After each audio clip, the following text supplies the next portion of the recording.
मैं सोमू सिंह, काशी हिंदू विश्वविद्यालय के शिक्षा संकाय में असिस्टेंट प्रोफेसर। आज हम चर्चा करेंगे परामर्श यानी कि काउंसलिंग, उसके अर्थ और उसकी प्रकृति के बारे में।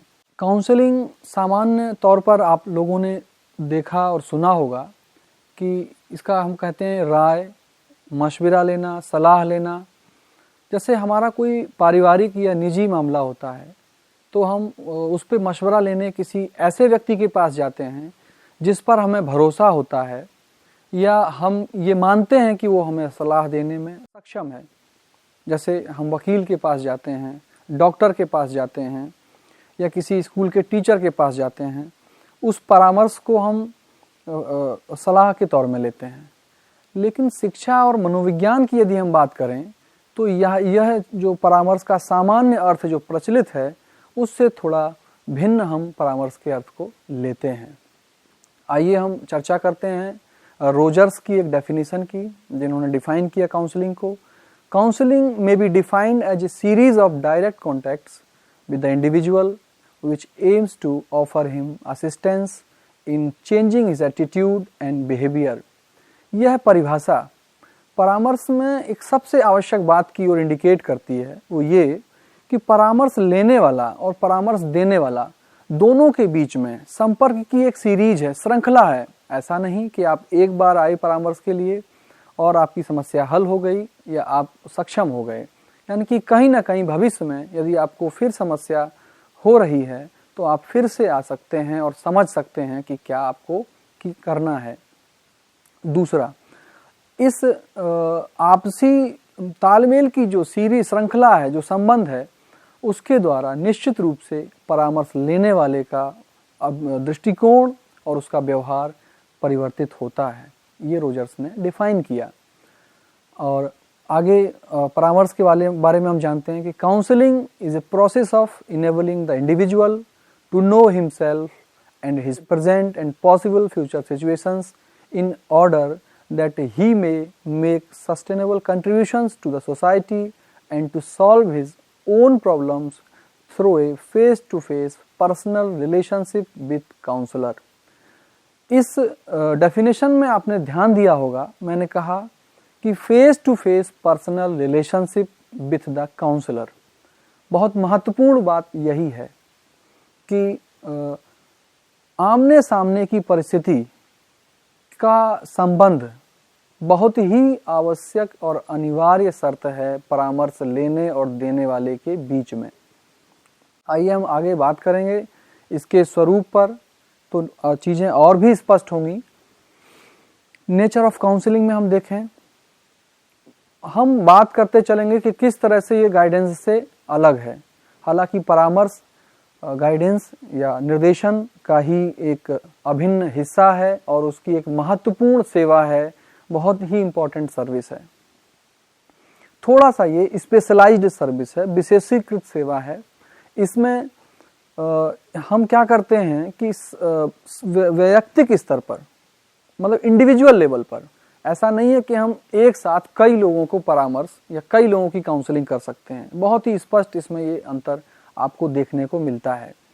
परामर्श लेने वाला और परामर्श देने वाला दोनों किसी एक स्थान पर आमने सामने की परिस्थिति में मिलते हैं और उन दोनों के बीच में एक मधुर संबंध स्थापित होता है। मधुर संबंध तभी स्थापित होगा परामर्श लेने वाले का परामर्श देने वाले से, जब परामर्श लेने वाले को ये भरोसा होगा, परामर्श लेने वालों को ये भरोसा होगा कि मेरी बात गोपनीय रखी जाएगी, मेरी बात की चर्चा किसी और से नहीं की जाएगी।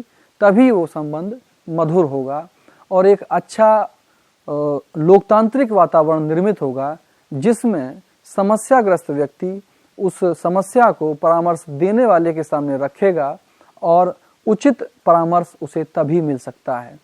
तो हम जहाँ तक बात कर रहे हैं नेचर ऑफ काउंसलिंग में, तो पहला जो उसका स्वरूप है काउंसलिंग का कि वैयक्तिक होना चाहिए, one two one helping relationship.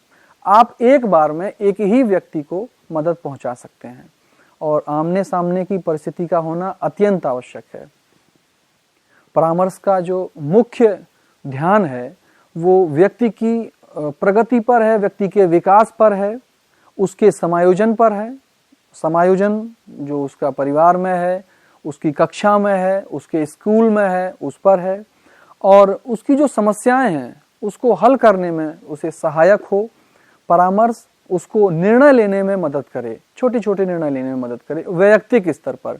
ऐसी समस्याएं जिन्हें वह अपने दोस्तों से नहीं कह पाता है, ऐसी समस्याएं जिन्हें वह अपने अभिभावकों से नहीं कह पाता है, बिल्कुल ही गोपनीय और व्यक्तिगत स्तर की समस्याएं हैं, उन पर ध्यान केंद्रित करना और ऐसी समस्याओं को हल करना हमारे परामर्श का ही मुख्य कार्य होता है।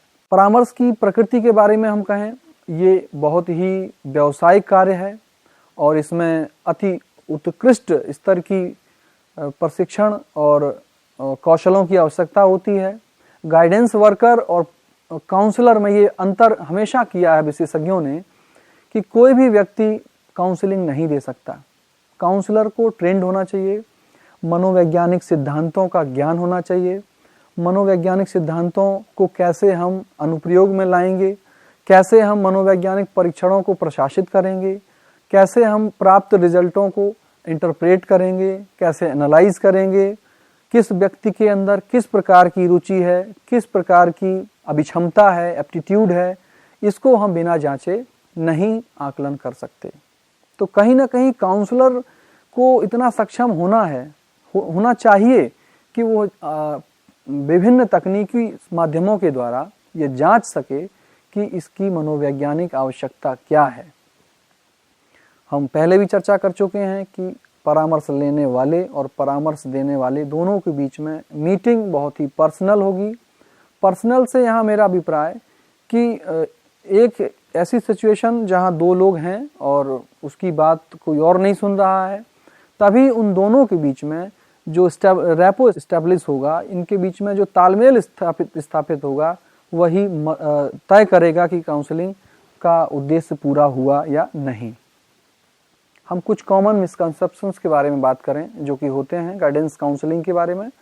ये माना जाता है कि गाइडेंस केवल माध्यमिक स्तर के विद्यार्थियों के लिए है। ये एक धारणा या एक भ्रामक धारणा प्रचलित है, जबकि ऐसा नहीं है।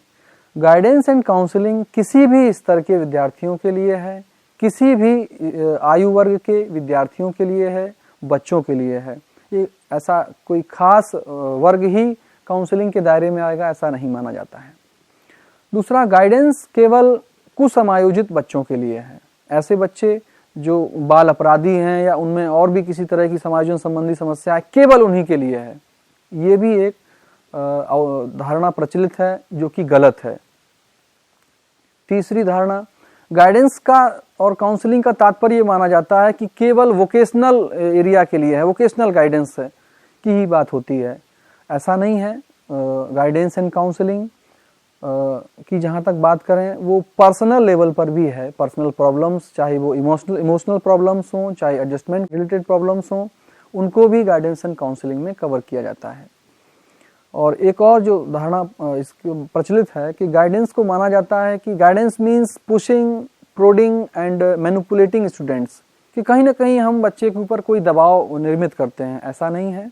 हम लोकतांत्रिक वातावरण में बच्चे को बात करने का, उससे चर्चा परिचर्चा के दौरान उसको समझने का अवसर मिलता है और उसे हम इस योग्य बनाते हैं कि वह स्वयं निर्णय ले सके, उसके अंदर वो कौशल विकसित हो सकें।